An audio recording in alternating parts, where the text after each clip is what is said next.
你的咳嗽为什么还不好？关键在于三焦不通。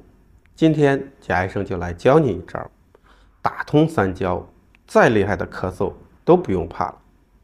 先来说上焦不通，这个也是最为常见的一种情况。上焦指的就是我们的肺，肺与外界相通，又不耐寒热，一旦被外来邪气入侵，就会导致肺气宣肃失常，肺气上逆，而喉为肺之门户，肺气上逆就会导致咳嗽的情况出现。那这个时候我们就需要宣肺止咳，把邪气从肺中驱逐出去。如果是干咳无痰，或者痰非常的粘稠，咳不出来，并且伴有咽干鼻燥的情况呢，就可能是燥邪伤肺所致。可以采纳一个2母宁嗽丸。如果咳嗽的时候伴有清晰薄白的痰液，并且还出现了鼻塞、流清鼻涕、恶寒怕冷、无汗等症状，就可能是外感风寒所致。这时可以参考一个经房颗粒。那如果说你咳嗽时会吐黄痰，鼻涕也是黄的，伴有上火、发热、便秘等症状，那这个时候可能是风热息表所致，可以参考一个桑菊感冒片。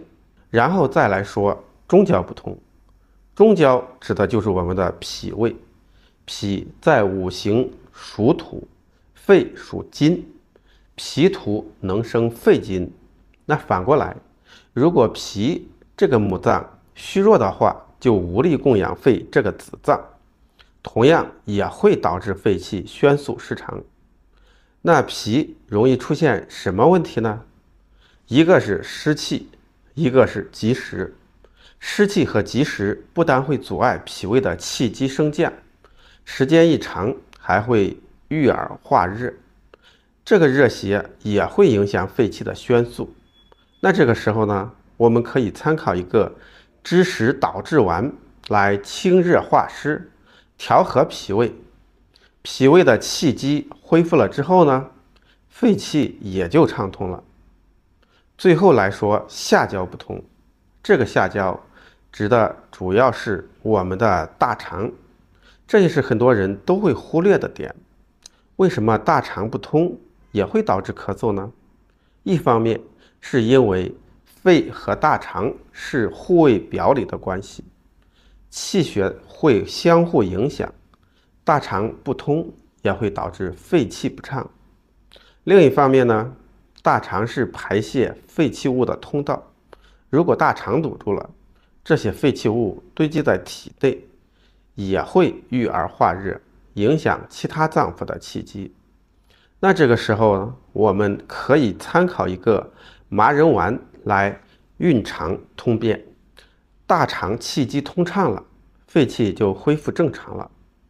好了，以上就是我今天跟大家分享的全部内容了。